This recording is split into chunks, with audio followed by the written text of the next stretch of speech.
복된 주의 날이 밝았습니다. 샤론의 향기 2부 시작합니다.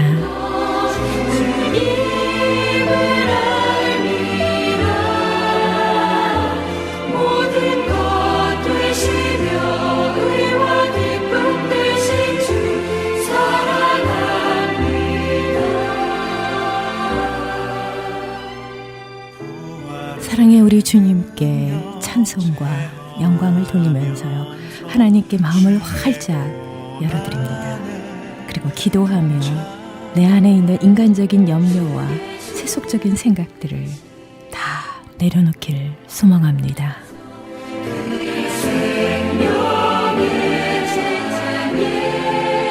하나님의 음성을 듣기 위해서는 순종할 수 있는 마음을 준비해야 한다고 합니다.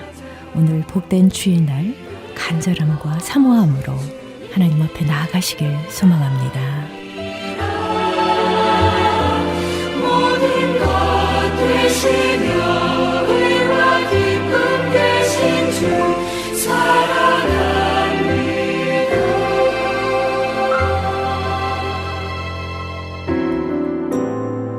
여러분과 함께 기도로 만들어가는 크리스천 헤럴드 선교 방송 샤론의 향기 함께하고 계십니다. 이 시간 샤론의 향기는 저희 크리스천 헤럴드 웹사이트 CHTV1888.org CH라디오를 통해 편안한 시간에 다시 들으실 수 있습니다.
복된 주의 날 함께 하시는 샤론의 향기 2부 생명의 말씀 주십니다.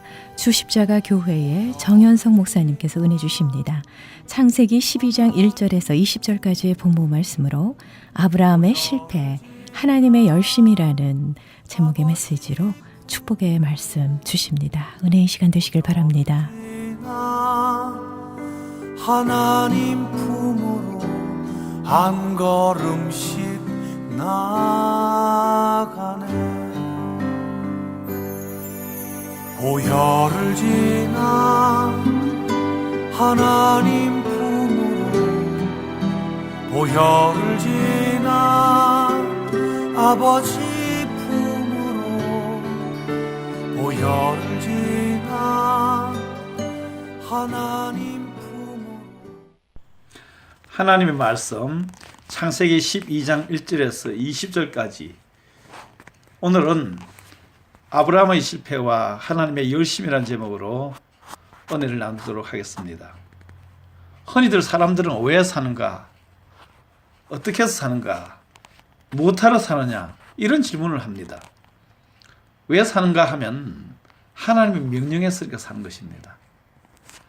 명령이라는 것 자체가 낯설게 느껴질지 모르지만 생명이라는 뜻은 살아라 하는 하나님의 인간에 대한 명령이 바로 그것입니다. 그렇다면 어떻게 살아야 하느냐 하는 것이 문제인데 그것은 오래 생각할 필요가 없습니다. 하나님의 일을 하면서 살아라 하고서 하나님이 우리에게 사명을 주시는 것입니다. 이것이 믿는 사람들의 살아가야 할 방향이요 목적인 것입니다. 그렇다면 우리는 그러한 삶을 살아가고 있습니까? 아니면 살면서 성공할 수 있습니까? 대개의 사람들은 이 세상을 살면서 그것을 잘 이루어내지 못하고 살아가고 있습니다. 오늘 우리가 읽은 창세기 12장 하나님의 말씀은 하나님의 부름받은 아브라함이 얼마든지 승승장구할 수 있었는데도 불구하고 철저한 실패자가 되어버린 모습을 볼 수가 있습니다. 그렇지만 동시에 전능하신 하나님은 그 아브라함을 당시 근동의 대제국인 바로 왕 앞에서 당당히 서 있을 수 있게 세워주시는 그분의 열심을 우리에게 보여주시기도 있습니다. 이것은 단지 아브라함이 이야기하는 것은 아닙니다. 바로 오늘 2016년을 사는 우리의 모습을 비추어 주면서 우리에게 사명으로 살아갈 수 있는 그러한 길도 보여주시는 것입니다. 하나님의 열심과 아브라함의 실패, 이 가운데서 먼저 아브라함의 실패에 대해서 말씀드리겠습니다. 아브라함의 실패의 원인은 세 가지가 있습니다. 이사에 대한 실패, 인간관계에 대한 실패, 기근에서의 실패, 이것이 바로 그것입니다. 처음으로 생각할 수 있는 것은 이사라에 대한 실패인데 그는 집을 옮기고 터전을 옮긴 데 있어서 실패합니다. 물론 처음에 하나님이 아브라함의 지시를 따라서 본토를 떠나라 했을 때 하란을 즉시 떠난 것은 잘한 것입니다. 그래서 하나님의 보호 아래서 무사히 그 먼 하란에서 가나안 땅까지 세겜 지역까지 오게 되고 그는 그곳에 정착을 하게 되는 것입니다. 하나님이 떠나라고 하시면 도착하기 원하는 장소에 제대로 온 것입니다. 그런데 그 이후에 그는 세 번이나 네 번이나 자기의 터전을 옮기는데 그것은 바로 세겜, 또 베델과 아이 사이, 또 남방, 결국은 애굽까지 내려가는 것을 볼 수 있습니다. 이 모든 과정에서는 사실 하나의 명령도 보이지 않았고 또 그가 하나님 앞에 어떻게 해야 되는가 하는 것을 물어보는 장면도 없습니다. 처음 세겜에서의 터전은 제대로 된 것으로 보입니다. 그곳에 짐을 내리고 텐트를 칠 때는 하나님이 나타나셔서 인정해 주시기까지 하셨고 그의 후손에게 이곳을 주시마 약속도 하셨습니다. 더욱이 그는 거기에 하나님께 제단을 쌓았습니다. 주변에 사는 원주민들이 그것을 볼 수 있었고 하나님을 믿는 사람인 것을 다 알게 되었습니다. 이때까지는 잘 진행되는 것 같았습니다. 그 다음 베델과 아이 사이로 아브라함은 옮기게 됩니다. 물론 하나님의 허락하심이 없었는데도 대번에 이전합니다. 조금 불안하긴 하게 보이지만 그곳에서도 그는 하나님께 제단을 쌓고 이번에는 지난번보다 더 과감하게 하나님의 이름을 부릅니다. 주변 사람들이 모두 그가 하나님을 믿는 사람임을 확실히 알게 되었습니다. 이처럼 세겜에서 베델로 옮겨가는 이런 과정 속에서는 그가 하나님의 사람인 것을 여러 많은 이웃 사람들 또는 근처의 사람들에게 보여주고 있습니다. 문제는 그 다음입니다. 이제는 점점 남방으로 그는 내려갑니다. 목축을 하기에 풀도 많고 물도 많아서 그런 것 같습니다. 곡식도 품받은 것 같았습니다. 하나님의 허락을 이번에도 받지 않고 있는데 이번에는 저번처럼 거기서 남방에서는 더 이상 제단을 쌓지를 않습니다. 그 주변 사람들은 그가 누구인지 무엇하는 사람인지 어디서 왔는지 잘 알 수가 없었습니다. 물론 그가 하나님의 사람인 것은 전혀 눈치챌 수가 없는 것입니다. 그리고 그곳에서 더 이상 살 수 없겠다는 결론을 가진 아브라함은 기근을 만나고 그 길을 만날 때 바로 그곳을 떠나게 되는 것입니다. 자, 여기서 우리가 오늘 사는 자신을 한번 되돌아볼 필요가 있습니다. 우리가 이사를 할 때, 또 살던 곳을 터전을 옮겨갈 때에 과연 하나님께 허락을 받았는가, 또는 하나님께 물어보았는가 하는 것입니다. 자기가 살던 곳을 떠나서 다른 곳으로 간다고 말씀이나 드렸냐 하는 것이죠. 자기가 살던 곳을 떠나서 다른 곳에 살게 될 때에 과연 그 마을 사람들이 내가 하나님을 믿는 사람인 줄 알기나 하는 것입니까? 예배하는 소리, 찬양이 우리가 사는 집으로부터 나가서 주변에 있는 사람들이 우리가 믿는 사람인지 하나님을 믿는 사람인지를 나타내 보이고 살아가고 있습니까? 다시금 우리는 이사를 할 때, 우리의 집을 터전을 옮길 때에 하나님을 고려하고 있는가 하고 생각해 볼 필요가 있습니다. 잠시 우리가 한국을 떠날 때를 한번 생각해 보십시다. 그때는 하나님께 금식하면서 기도드렸습니다. 저부터도 그랬었습니다. 선교지로 출발하기 전에도 여러 선교사님들은 그렇게 할 것입니다. 그런데 미국에 와서 각 지역을 이사할 때는 과연 기도하고 하느냐 하는 것이죠. 이사할 때 우리는 무엇을 가장 먼저 생각합니까? 하나님이 이 이사를 원하시는가? 허락하시는가? 묻고 하고 있습니까? 이사하는데 여러 가지 이유가 있을 수 있습니다. 렌트비가 올라간다든가, 또 학군이 좋다든가, 안전한 동네라든가, 편리한 교통이라든가 여러 가지 이유가 있을 수 있는 거죠. 그것이 나쁘진 않다 할지라도 한 번은 하나님과 의논하고 그곳을 떠나느냐 하는 것을 생각할 필요가 있습니다. 아브라함은 이 남방에서는 제단을 쌓지 않는 것을 보입니다. 그 제단의 실패, 예배의 실패는 아브라함에게 애굽만이 유일한 답이다 하는 결론을 가지게 했고, 그를 이제 애굽으로 내려가게 만들어 버리는 것입니다. 그 다음에 아브라함이 두 번째 실패하는 것은 무엇일까요? 바로 인간관계 실패입니다. 그는 인간관계를 잘하지 못했습니다.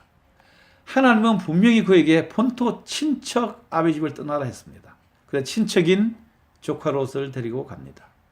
그것은 지향의 원인을 달고 가는 것과 같습니다. 그 내용은 성경 곳곳에서 보여주고 있습니다. 가령 13장에 보면 아브라함의 종들과 롯의 종들의 충돌이 일어나고 있습니다. 믿는 사람들인데 말이죠. 하나님을 믿는다고 하는 사람인데 말이죠. 그리고 14장에도 보면은 롯은 자기가 선택한 그 소돔 땅에서 외부의 적의 침입으로 인해서 포로로 잡혀가고 끌려가고 때문에 아브라함은 목숨을 걸고 그를 구해주러 가야 했었습니다. 18장에 봤을 때도 창세기 18장은 불타는 소돔 성에 그의 가족이 허둥지둥대고 그만이 간신히 살아난 것을 보게 된 것을 봅니다. 우리에게 떠나보내야 할 친척 롯은 누구일까요? 그로 인해서 나의 하나님의 일을 방해하는 데 해방을 받거나 장벽이 되게 하는 사람이 누구일까요? 아브라함에게 롯이 그의 삶의 사고뭉치인 것처럼 우리 자신에게도 처리되지 못한 인간관계로 고통받고 절망하게 되는 일들이 있게 됩니다. 성경을 보더라도 요나를 태운 그 배는 요나 때문에 풍랑을 만나게 되고 가진 재산을 다 지중해 바다에 내버려야 하는 재난을 맞습니다. 목숨이 더럽게 되어 심장이 멈출 정도의 위기가 닥친 것입니다. 그러나 같은 바다라 하더라도 사도행전 27장의 그 바울이 탄 배는, 그 알렉산드리아호라는 그 배는 바울 때문에 오히려 목숨을 건지게 되는 것입니다. 자그마치 그 구원받은 사람 수가 사도행전 27장 37절에는 276명이나 된다고 기록하고 있습니다. 우리 곁에 있는 사람이 롯인가요? 요나인가요? 바울인가요? 우리가 그것을 되돌아볼 필요가 있을 것입니다. 세 번째로 아브라함의 실패는 뭐냐 하면은 기근에 있어서의 실패였습니다. 물론 기근은 천재지변입니다. 그건 사람이 어떻게 막을 수가 없습니다. 그러나 분명한 것은 기근은 또 다른 하나님의 계시인 것입니다. 마치 아브라함에게 본토 친척 아비 집을 떠나 내가 네게 지시한 땅으로 가라 라고 말씀하신 것처럼 기근은 말없는 하나님의 말씀인 것이지요. 하나님의 계시인 것이죠. 그것을 통해서 하나님은 이 아브라함에게 또 아브라함 주변에 사는 사람들에게 무엇인가 들려주고 싶은 것이 있는 것입니다. 그렇기 때문에 아모스에서는 이런 말씀이 있습니다. 하나님은 주 여호와께서는 자기의 비밀을 그 종 선지자들에게 보이지 아니하시고는 결코 행하심이 없으리로다. 이런 말씀이 있습니다. 가나안 땅에 나그네로 사는 아브라함에게 큰 기회가 왔습니다. 기근입니다. 기근은 재앙이 아니요, 이 아브라함에게는 기회가 될 수가 있는 것입니다. 늘 예배하는 거였더라면 오히려 그 기근을 하나님이 내리신 것이라고, 그리고 왜 그것이 내리신가 한 것을 해석해 줄 수가 있었을 것입니다. 그럼을 통해서 그의 주변에는 많은 사람들에게 큰 영향력을 행사할 수 있는 그런 하나님의 선지자라는 것을 그는 보여줄 수가 있었던 것입니다. 이와 비슷한 사례로서 그의 정손자인 요셉은 바로의 꿈을, 그 가뭄과 재앙을 맞이하는 그 애굽에서의 그 앞으로 나타날 일을 예언해 주시는 그 하나님의 꿈, 바로에게 나타난 그 꿈을 해석해 줌으로써 일개 종에서 일국의 총리가 되는 그러한 역사를 얻게 된 것이죠. 기근이 무조건 잘못된 재앙만은 결코 아닌 것입니다. 신명기에 보면 하나님이 사람들에게 재앙을 보내면 분명한 이유가 있는 것입니다.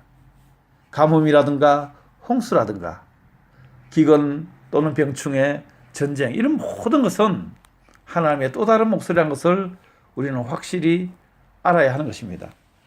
최근 미국을 비롯해서 여러 가까운 곳에 엘니뇨 현상 때문에 폭설이 내리고 가뭄이 장기화되고 또 너무 많은 비가 내리는 그러한 것을 볼 수가 있습니다. 과연 그러한 것을 볼 때에 우리가 정말 선지자적인 생각과 선교사적인 그러한 양심을 가지고 그 하나님의 재앙을 해석하며 알려주며 선포할 수가 있는가 하는 것을 돌아보게 합니다. 우리에게 일어나는 천재지변은 결코 나의 삶과 무관하지 않습니다. 내가 전혀 예배를 드리지 않고 말씀을 듣지 않는다면 몰라도, 그렇지 않으면 이 기근이 왜 오는가 하는 데 대한 분명한 이해가 있게 될 것입니다. 그렇게 된다면 그것을 피하고자 하여 애굽으로 이주만 할 것은 아닙니다. 오히려 그것을 제대로 하나님의 목소림을 해석하여 그와 함께 사는 그 주변의 사람들에게 일러주며 경고하며 선포해야 할 그런 의무가 오히려 주어지는 것이 하나님의 사람들의 일인 것입니다. 그것이 우리의 삶의 삶인 것이죠. 우리가 그곳에 이사간 이유가 되는 것이죠. 아브라함에게는 기근보다 더 큰 재앙이 애굽에서 기다리고 있었습니다. 아내를 뺏겨야 하는 수모와 목숨의 위험이 그것입니다. 어떻게 지겨운 가정인데 그것이 순식간에 파멸될 수가 있게 되는 것입니까? 아내를 누이라고 하지 않으면 목숨이 위험하다면은 하나님이 처음에 그가 하란을 떠나기 전에 네 자손에게 복을 주시겠다는 약속이 어떻게 이루어질 수가 있겠습니까? 아브라함이 살아야만 하나님의 약속이 이루어지는 것이 아닙니까? 그렇다면은 기근 때문에 그가 죽는다든가 애굽에 내려간다고 해서 그것이 죽는 것은 아닐지라도 최소한 그는 기근 때문에 애굽으로 무조건 내려가서 스스로 화를 자초할 필요는 없었다 하는 생각이 드는 것입니다. 이제 그 아브라함의 실패에 비해서 하나님이 얼마나 아브라함에 대해서 열심을 보이시는 한 것을 볼 수가 있습니다. 하나님은 하나님의 사람을 책망하지 않으시고 오히려 보호하시는 것을 우리는 오늘 이 본문에서 알 수가 있습니다. 하나님은 당신의 사람을 책망하지 않습니다. 그러나 분명히 잘못은 있습니다. 그럴지라도 책망하지 않습니다. 하나님의 사람을 사랑하고 이렇게 세우십니다. 야곱이 잘못할 때도 마찬가지였습니다. 모세도 마찬가지였죠. 잘못했다 하더라도 전폭적으로 그들을 지지해 주는 것을 우리는 볼 수가 있습니다. 그렇다고 보면 하나님은 하나님의 사람과 세상 사람들 사이에서 편애를 하는 것 같이 보입니다. 그것은 사실입니다. 하나님이 이처럼 우리 믿는 사람들을, 신자들을 하나님은 사랑해 주시는 것입니다. 예수님도 당신의 부탁을 저버리고 자신을 배반하고 도망간 베드로와 제자들에게 나타난 후에, 그 부활 후에 갈릴리 바닷가에서 찾아오셨습니다. 고기 한 마리 못 잡던 그날 밤, 그 끔찍한 밤을 지새우고 필요하게 해주신 이 제자들에게 나타나셔서 오히려 육지에서 생선을 굽고 빵을 구워 저들에게 저와 먹으라 하시면서 그들을 부르시는 것을 볼 수가 있습니다. 주님은 믿는 우리에게 책망이 아닙니다. 우선 그들에게 위로하고 그들에게 먹을 것을 주고 그들을 맞이하는 것을 볼 수가 있습니다. 아브라함을 꾀하시는 하나님은 왜 친척을 데리고 나느냐, 왜 친척 롯을 데리고 나느냐고 그를 꾀지 않으십니다. 또 왜 가라고 하지도 않았는데 자꾸 이사를 하느냐, 왜 터전을 옮기라고 하지 않았는데도 내 마음대로 갔느냐, 이렇게 책망하지 않으십니다. 뿐만 아니라 하나님은 왜 하나님의 사명자가 목숨을 구하려고 아내를 누이라고 속이느냐, 왜 거짓말을 하느냐, 이렇게 그를 책망하지도 않았습니다. 오히려 하나님은 그 못난 아브라함, 그 부족한 아브라함을 보호하시는 하나님이신 것입니다. 하란을 떠나 가나안까지 오는 동안에 강도의 위험이 있었고 짐승들의 위험이 있었습니다.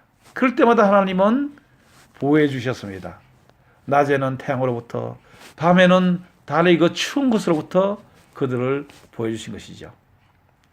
아브라함이 가나안 땅에 정착했었어도 원주민들로부터 얼마나 많은 위협과 공격에 노출되어 있었는지 모릅니다.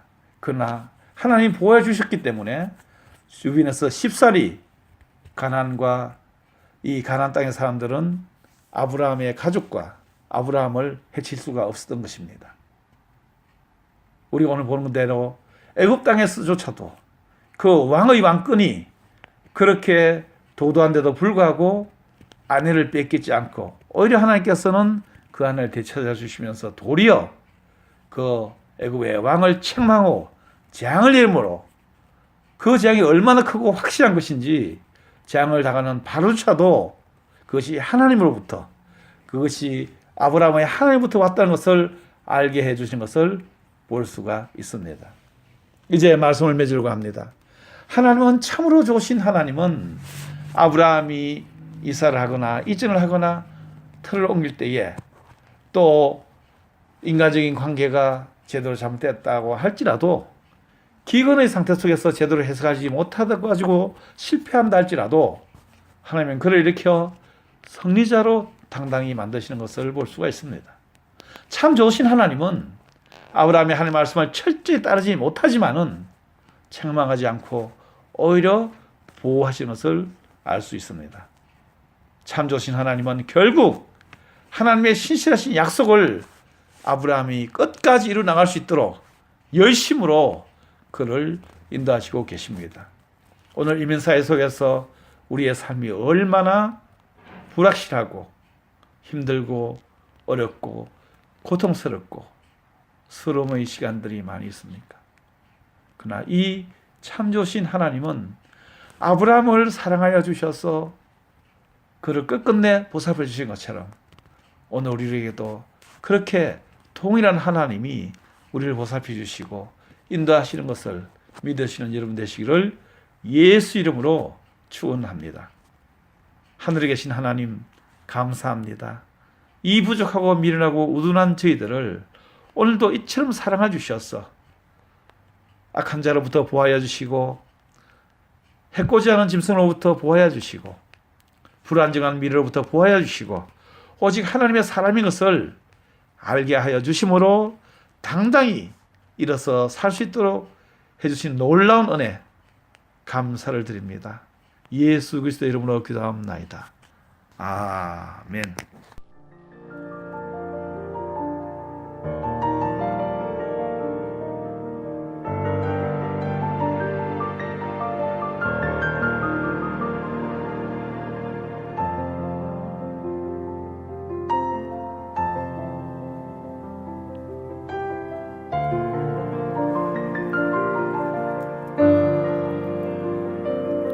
지금까지 주십자가 교회의 정현성 목사님께서 은혜 주셨습니다. 창세기서 12장 1절에서 20절까지의 본문 말씀으로 아브라함의 실패, 하나님의 열심이라는 설교 제목의 메시지로 은혜 주셨습니다. 축복의 시간 되셨는 줄 믿습니다.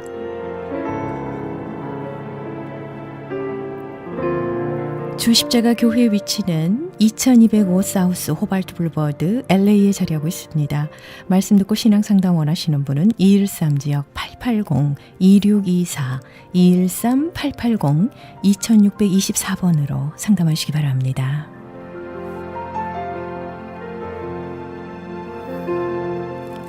저희 크리스천 헤럴드는 신문과 라디오 CHTV 18.88을 통해 예수 그리스도의 복음을 전하고 있습니다. CHTV 18.88은 다양한 프로그램으로 24시간 여러분과 함께합니다. 24시간 방송되는 모든 프로그램을 인터넷으로도 함께 하실 수 있는데요. 저희 웹사이트 www.chtv1888.org로 들어오셔서 은혜로운 말씀과 함께 찬양, 교계 소식 등 다양한 정보를 함께 나눠주시면 고맙겠습니다. 여러분들의 많은 관심과 사랑과 기도를 부탁드립니다.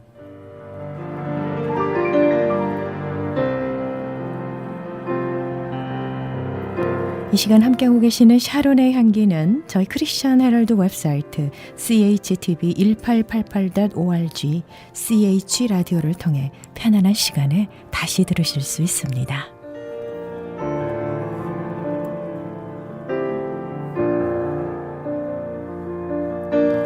이어지는 말씀입니다. 온마음 교회의 김종환 목사님께서 은혜 주시겠습니다. 말씀을 통해서 충만한 은혜 받으시기 바랍니다.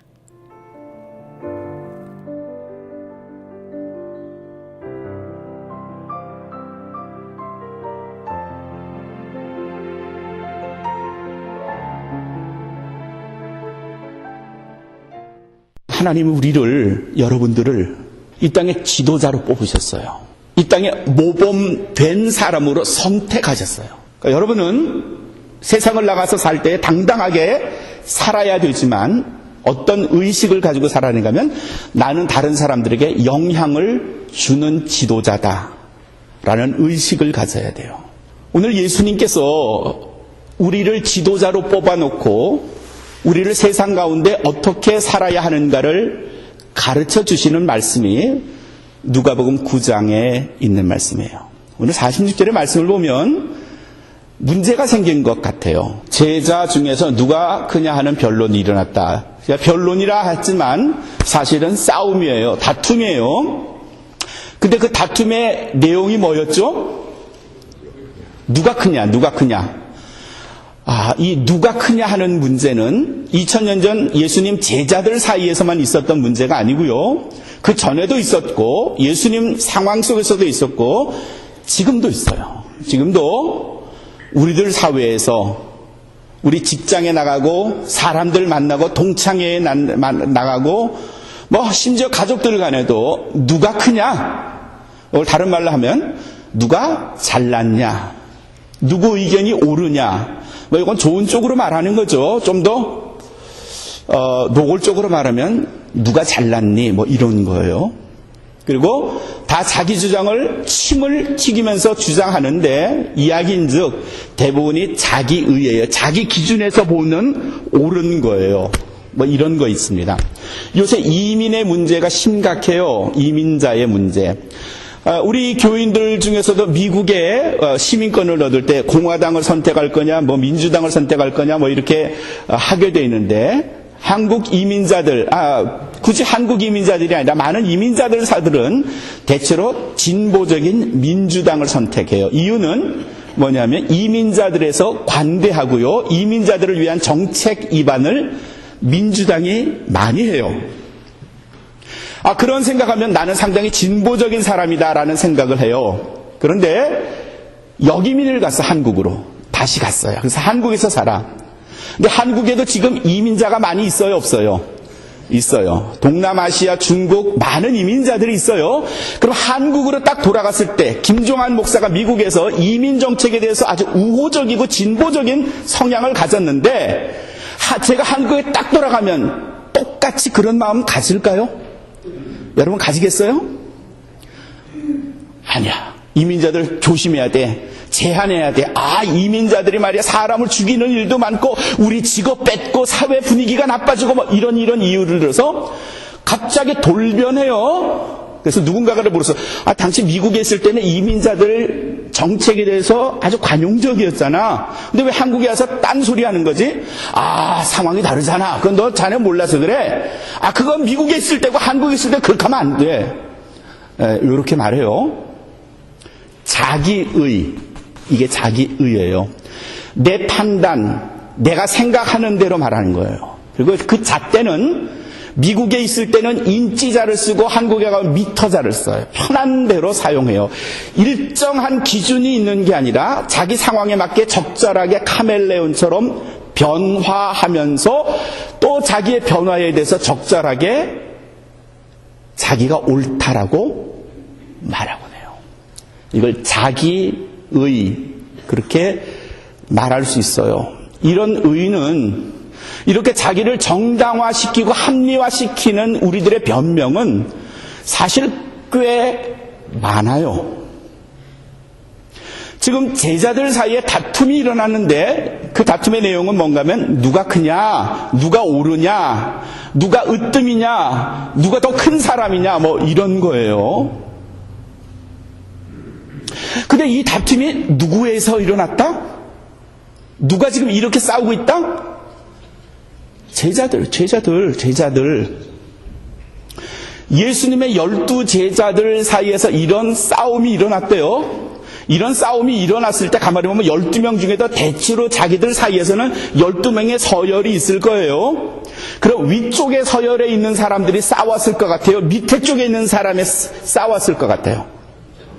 예, 밑에 있는 사람은 싸워봤자 도끼인 객끼네요, 그렇죠? 그래 별로 안 싸워요. 싸우는 사람들은 누군가 하면 적어도 1, 2, 3, 4 요 안에 든 사람들이 서로 누가 으뜸이냐 둘째냐 이런 거 가지고 싸울 거란 말이죠. 그 말은 뭔가 하면 예수님의 12 제자 중에서 지금 문제 누가 크냐 하는 싸움의 주인공들은 12명 중에서도 탑 랭킹에 속해 있는 사람들일 거예요.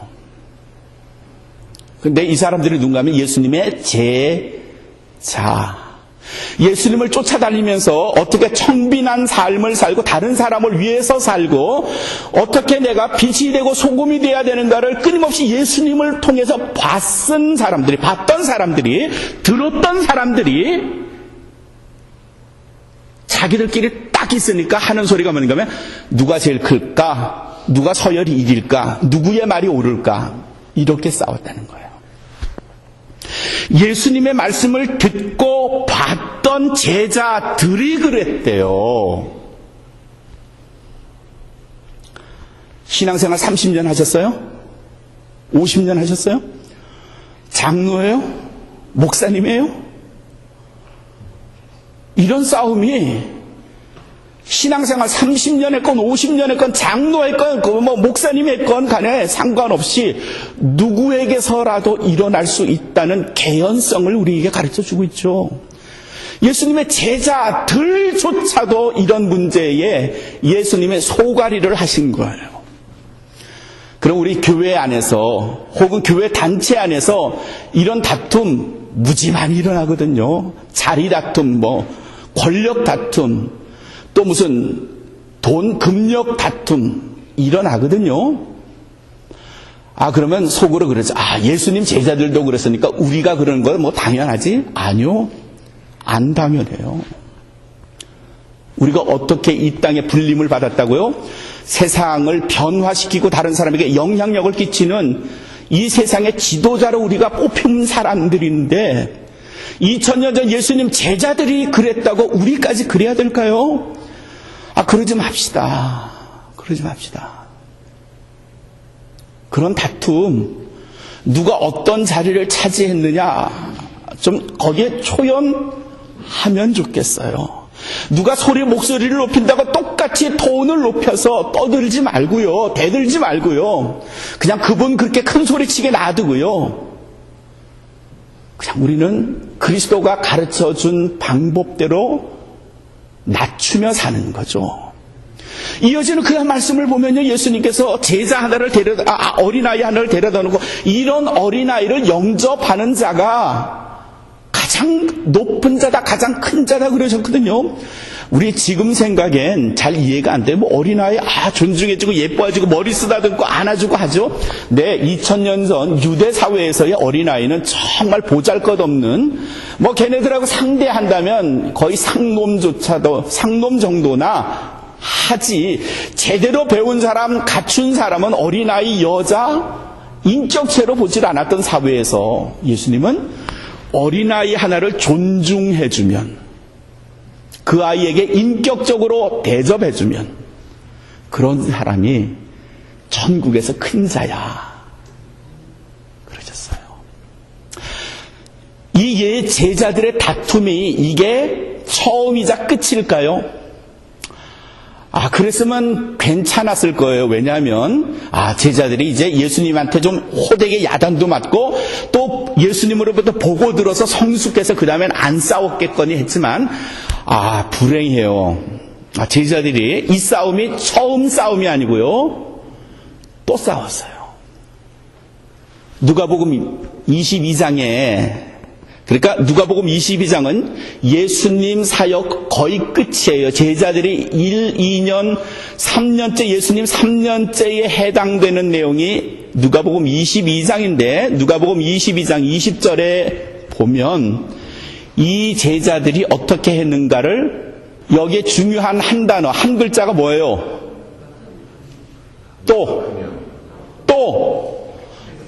또라는 말은 처음 있었다는 말이에요? 이전에도 있었다는 말이에요? 이전에도 있었다는 말이에요. 또 제자들 사이에 다툼이 일어났는데 그 다툼의 내용은 뭔가 하면 1, 2년 전, 2, 3년 전에 있었던 누가 크냐 했던 그 사건이 재발한 거예요.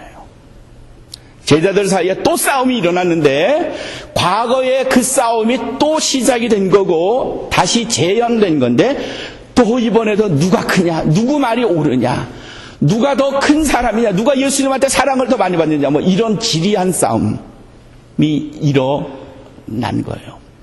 그럼 요게 다냐? 제자들 사이에 일어난 게 요게 다냐? 불행하게도 예수님 제자들 사이에서도 한 어머니가 치맛바람을 일으켰어요. 치맛바람 일으킨 사건이 마태복음 20장에 기록이 되어 있어요. 마태복음 20장 20절에 보면 세베대의 아들들의 어머니예요. 세베대가 그러니까 이 어머니의 남편이에요. 세베대라는 사람이 아들들 둘이 있는데 그 아들의 이름이 뭔가 하면 요한과 야고보예요. 요한과 야고보의 엄마가 이제 예수님이 예루살렘에 간다 하는 소리를 듣고 예수님을 찾아왔어요. 부탁을 하기에 무엇을 구했다라고 마태복음 20장 20절 마지막에 적혀 있네요. 세베대의 아내가 지금 예수님을 찾아와서 아들들을 위해서 예수님에게 뭔가 치맛바람을 일으킨 거예요. 돈 봉투를 넣었을 것 같아요. 뭘 구했대요? 뭘 구했을까요? 21절을 한번 볼까요? 세베대의 아내가 예수님을 찾아와서 두 아들을 위해서 구했습니다. 주의 나라에 가시면 하나는 왼쪽에 하나는 오른쪽에, 뭐 이걸 뭐라 그래? 좌청룡 우백호예요. 그렇죠? 좌청룡 우백호로 예수님 좌우편에 우리 아들을 앉혀주세요. 이렇게 치맛바람을 일으키고 예수님에게 돈 봉투를 슬쩍 내밀었어요. 예수님이 어떠셨을 것 같아요? 22절 그 다음에 내용이 궁금하지 않아요? 예수님께서 뭐라고 하시는가 하면, 예수님에게 내 아들들을 좌편 우편에 앉게 해주세요 했더니 예수님께서 22절에서 뭐라고 대답하셨는가 하면, 세베대의 아내요, 요한과 야고보의 어머니요, 당신은 지금 당신이 나한테 구하는 것, 부탁하는 것을 당신이 그게 뭔지를 잘 모르고 있는 것 같아요. 당신이 나한테 부탁하는 그 내용이 당신은 뭔지 잘 모르는 것 같아요. 그렇게 대답을 했어요. 그러니까 이 세베대의 아내는 깜짝 놀랐겠죠. 요한과 야고보의 엄마는 모르다니요. 제가 알지요. 아마 이렇게 대답했을 거예요. 예수님이 그 다음에 하신 말씀인가 하면 나의 마시는 것을 너희도 마실 수 있겠니? 내가 가는 곳에 너희도 같이 갈 수 있겠니? 내가 하는 것을 너희도 같이 할 수 있겠니? 그랬더니 세베대의 아내와 그 두 아들들이 아마 동시에 대답했겠죠. 할 수 있나이다. 하죠. 예수님이 어디로 가든지 wherever you go, I will follow you. What will you do? I'll do. 내가 무엇을 하든지 내가 하겠습니다. 어디로 가든지 내가 함께 가겠습니다. 그랬어요. 근데 예수님은 속으로 아니, 내가 가는 곳에 너희 가지도 못하고 내가 하는 것을 너희도 따라하지 못하고 내가 마시는 잔을 너희도 마시지 못할 거야. 그랬어요. 자, 세베대의 아내와 그 두 아들은 예수님에게 좌우편의 자리를 달라 했고요. 높이 올라가겠다는 거죠. 다른 제자들보다 더 우뚝 서겠다는 거고요. 그리고 예수님이 무엇을 하든지 자기들도 쫓아 하겠다고 대답했어요. 시간이 흘렀고요. 이 지금 사건은 예수님의 성만찬 직후에 있었던 거예요. 예수님은 내가 이제 곧 죽으리라. 내가 너희를 대신해서 죽었다가 3일 만에 살아나리라 한 말씀을 바로 한 직후에 제자들은 서로 누가 크냐 이 다음 하고 세베대의 어머니도 예수님을 찾아와서 높은 자리를 달라 했고요. 시간이 흘렀어요. 쭉 넘겨보시면 마태복음 27장 56절에 말씀이 나오는데 이게 뭔가 하면 그리스도께서 골고다로 끌려가셨고요. 처참한 모습으로 십자가에 달려 돌아가신 그 십자가상의 죽음의 마지막 절이 마태복음 27장 56절이에요. 거기에 보면 예수님의 죽음을 목격한 3명의 여자들의 이름이 등장하는데 누구누구의 이름이 있어요. 거기 세베대의 아내의 이름도 있어요, 없어요? 있어요. 요한과 야고보의 어머니, 곧 예수님께 찾아와서 예수님, 우리 아들들을 출세시켜 주세요. 예수님 오른쪽 왼쪽에 앉게 해주세요. 너 네가 말하는 거 지금 무슨 말인지 알고 있어? 알지요? 너 내가 하는 거 다 쫓아 할 수 있어? 하지요? 했던 그 여자가 예수님 돌아가신 골고다 그 십자가 밑에서 그리스도의 처참한 죽음을 목격한 3 여인 중에 한 사람으로 기록돼 있어요. 자, 이 여자가 뭘 봤어요? 네, 예수님의 돌아가신 걸 봤어요. 근데 그때 예수님만 돌아가셨어요? 아니요. 예수님의 오른쪽에 예수님의 왼쪽에 강도가 함께 죽는 걸 봤어요. 그런데 이 어머니 세베대의 아내는 예수님의 왼쪽에 내 아들 야고보를, 예수님의 오른쪽에 내 아들 요한을 앉혀주세요. 그렇게 말한 여인이 예수님이 돌아가시는 상황에서 같이 비참하게 처참하게 죽는 예수님 오른쪽과 왼쪽의 강도들을 보면서 무슨 생각했을까요? 무슨 생각했을까요? 이래도 이 여자가 예수님께 그래도 좋사오니 내 아들을 저 십자가 왼쪽에 박아 죽게 하시고 내 오른쪽에도 예수님 오른쪽에도 내 또 다른 아들을 십자가에 박아 처참하게 죽게 하셔서 이랬을까요? 어떨 것 같아요? 이제 여러분에게 한번 여쭤보죠. 우리도 높아지길 원해요. 본질적으로 우린 다른 사람보다 높아지려는 그런 마음들을 다 가지고 있어요. 그래서 예수님께 우리도 치맛바람을 일으켰어요. 적당한 돈 봉투를 하나 가지고 예수님한테 푹 찌르면서 예수님, 우리 아들 우리 딸 예수님 오른쪽 왼쪽에 좀 앉게 해주세요. 그랬단 말이죠. 우리 장권사님이 아들 넷을 다 그렇게 부탁을 했어요. 근데 예수님이 처참하게 돌아가시는 모습을 봤어요. 좌우편에서 죽는 모습을. 그거 보고도 예수님에게 그런 청탁을 또 할까요? 부탁할까요? 할 것 같아요? 못할 것 같아요? 못해요. 솔직한 대답이죠. 못해요. 세베대의 아내가 예수님 돌아가시고 좌우편에 강도가 죽는 모습을 보면서 자기가 한 말, 내 아들 좌우편 우편에 앉혀주세요 하는 그 말을 생각하면서 얼마나 고통스러웠을까요? 얼마나 마음 아팠을까요? 그러고도 또 그 얘기 할 수 있을까요? 아니요, 못할 것 같아요. 놀라운 반전이 있어요. 예수님이 돌아가셨고 부활하셨고 그리고 하늘로 승천하셨고 그리고 예수님의 겁쟁이 제자들이 변해서 성령의 사람이 돼서 엄청난 영향력을 끼치는 사람으로 살게 되었고 초대교회 예루살렘 교회가 부흥하게 되자 유대인들이 초대교회 교인들을 탄압하기 시작했고요. 그 탄압의 현장이 사도행전 12장 1절과 2절에 기록이 되어 있어요. 헤롯이 초대교회 교인들에게 예수님을 따르는 그리스도인들에게 본때를 보여주겠다고 해서 칼을 빼어 들었어요. 그래서 예수님의 제자들 중에 첫 번째 희생자, 순교자를 만들었는데 그의 이름이 누군가 하면 야고보예요. 야고보예요. 요한의 형제 야고보예요. 바로 누군가 하면 세베대의 아들 야고보예요. 그 어머니가 예수님한테 와서 내 아들을 예수님 좌편 우편에 앉게 해주세요 라고 말했던 요한의 형제 야고보예요. 그 야고보가 예수님 제자들 중에 초대교회 중에서 첫 번째 순교자가 됐어요.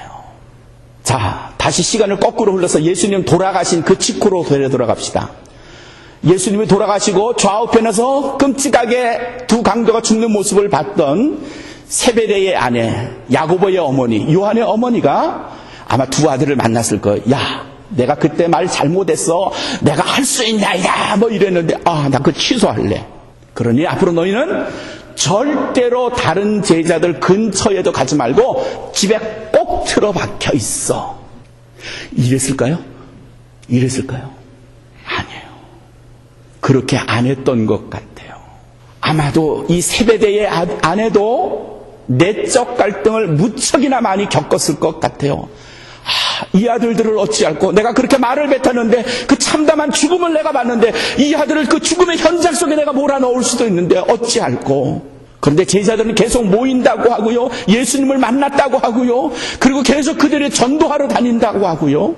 이 어머니가 그 아들들 요한과 야고보가 예수님을 위해서 평생을 살겠다고 집을 떠난 것에 안 말렸어요. 그 말은 뭔가 하면 예수님께서 마태복음 20장 22절에서 너희가 이것을 할 수 있느냐, 내가 마시는 잔을 너희도 마실 수 있겠느냐 했을 때 이 어머니가 아들들이 할 수 있나이다 라고 말한 것을 마침내 세베대의 아내가 지키는 거예요. 그래 아들들아, 예수님이 그렇게 돌아가셨고 내가 그렇게 말했는데, 내가 할 수 있느냐고 말했는데 너희도 예수님처럼 살아라. 아들을 풀어놓은 거예요. 나가라, 그리스도를 전하라, 그리스도의 이름을 다른 사람에게 말하라 라고 한 거죠. 그랬더니 요한과 야고보가 성령에 취해 살았고요, 다른 사람에게 본인이 되었고요, 열심으로 그리스도를 증거하다가 마침내 헤롯의 소나기에 잡혔어요. 감옥에 갇혔고요. 그리고 첫 번째 순교자로 희생을 당한 거예요. 야고보가 죽임을 당한 거예요. 세베대의 아내가, 야고보의 어머니가 보내지 말걸 이랬을 것 같아요. 아니요. 주여, 내가 그때 주께 아무 생각 없이 말한 우리가 할 수 있나이다, 내가 그렇게 하겠습니다라고 말하는 것을 이제야 실천했습니다. 자, 이제 다시 오늘 말씀으로 돌아와요. 제자들 사이에서 다툼이 일어났어요. 누가 크냐? 세베대의 아내가 좌우편에 앉게 해주세요 그랬어요. 결국은 좌우편에 앉게 해주는 것과 누가 크냐 하는 말은 같은 말이에요. 그리고 예수님은 너희가 내 좌우편에 앉을래? 그럼 내가 가는 길 따라오겠니? 내가 마시는 잔을 마실 수 있겠니? 라고 말했어요. 그리고 그건 뭔가 하면 그리스도를 위해서 자기의 일생 자기의 목숨을 내어 놓는 거예요. 그리고 야고보는 그 일을 했고요. 야고보의 어머니는 기쁨으로 약속을 지킨 게 됐어요. 자, 우리 그리스도인들을 여전히 권력에 지향적이고요. 뭐 좀 이권이 있으면요. 그리스도인이라는 이름, 교회의 직분 다 팽개쳐버리고 세상 사람들보다 더 지독하게 무엇인가를 가지려고 애쓰지 않아요? 그러면서 우리는 속으로 그렇게 말합니다. 아, 주님 어딜 가시든지 가겠죠. 저도 쫓아갈 거예요. 뭘 마시든지 마시겠어요. 그렇게 말해요. 그리고 정작 손해보라면 안 봐요. 자존심 상하는 거 못 견뎌해요. 다른 사람 용서 안 해요. 부는 마음속 깊이 품고 있고요. 그리고 다른 한편으론 끊임없이 높아지려고만 하고요. 내 주장만 옳다고 하고요. 자기 정의 속에서 살아가고 있고요. 지독한 자기 모순이죠. 부끄럽고 창피한 자기 모순이고요. 이게 우리 그리스도인의 사는 모습이라면 우리는 굉장히 잘못하고 있어요. 사랑하는 성도 여러분, 다툼이 일어날 수는 있겠어요. 예수님 좌우편에 앉게 해달라고는 할 수 있을 것 같아요. 그럴 만한 각오가 우리에게 되어 있나요? 현실적으로 세상을 이야기하면 세상은 그렇지 않아요. 양보하고요. 다른 사람 말에 그저 무조건 동조하고요. 쉽게 내 주장 굽히고요. 다른 사람 인정하고 이런 일을 되풀이하면 세상은 그를 향해서 뭐라 그래요? 저 바보, 저 멍청이, 저 사람은 눌러도 돼, 저 사람은 내가 짓밟아도 되는 사람이야. 예, 세상이 그래요. 세상이 그래요. 양보하면요. 예, 우리도 그랬어요. 엄청나게 큰 건물 그냥 다투기 싫어서 주고 나왔더니 뭐 졌다느니 어쨌다느니 이런 이야기를 듣기도 했어요. 그렇게 평가를 세상이 한다고 한들 그러면 내 영혼이 망가지나요? 그럼 예수님이 나를 보시기에, 김종환 목사를 보기에, 우리 온마음교회 보기를 야, 너 멍청하네, 정말 바보 같다, 뭐 이러실 것 같아요. 그래서 세상의 평가는 그렇게 한다 할지라도 우리가 마지막 하나님 앞에 섰을 때 주님도 우리를 그렇게 평가하실까요? 너 바보네? 너 멍청하네? 이러실까요? 아니라면 세상의 평가와 하나님의 평가 둘을 놓고 비교할 때 사랑하는 성도 여러분, 어느 쪽을 선택하실래요? 어느 쪽을 선택하실래요? 그러면 누가 크냐? 누가 옳으냐? 누가 어떤 자리에 앉았느냐? 이것 가지고 열을 내고 핏대를 세우고 분을 품고 밤에 잠을 못 자고 이게 옳게 사는 모습일까요? 아니라면 사랑하는 성도 여러분, 마지막 하나님으로부터의 바른 평가를 받기 위해서 이 땅에서 때론 아이 저 바보라는 소리를 들을지언정 자기 의 때문에 신앙의 양심을 꺾어버리는 어리석은 일을 하지 마시고요. 때론 양보해 주세요. 져주시고요. 사실 핏대를 세우면서 자기 의만 주장하는 사람 앞에서 그냥 고개 숙여주세요. 그리고 마지막 하나님께서 우리를 평가하실 때 어린아이 하나를 영접하시는 자를 가장 크다고 하시는 그 말씀을 듣기 위해서 예수님처럼 그가 우리에게 말씀하신 것대로 자기를 부인하여 하나님의 의에 이르시는 우리 온마음교회 모든 성도가 되시기를 주님의 이름으로 축원합니다.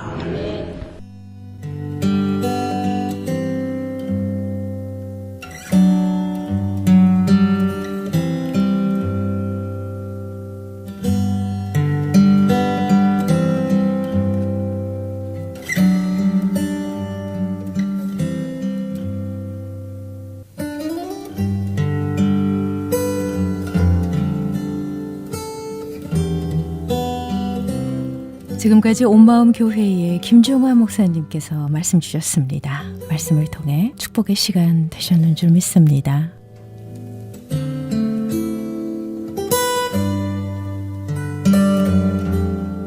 온마음 교회의 위치는 1733 노스 뉴햄프셔 애비뉴 LA에 자리하고 있습니다. 말씀 듣고 신앙상담 원하시는 분은 213지역 435-8738 213-435-8738번으로 상담하시기 바랍니다. 그리고 유튜브.com 검색창에서 온마음교회 김종환 목사를 설치하시면 다시 한번 은혜를 나누실 수 있겠습니다.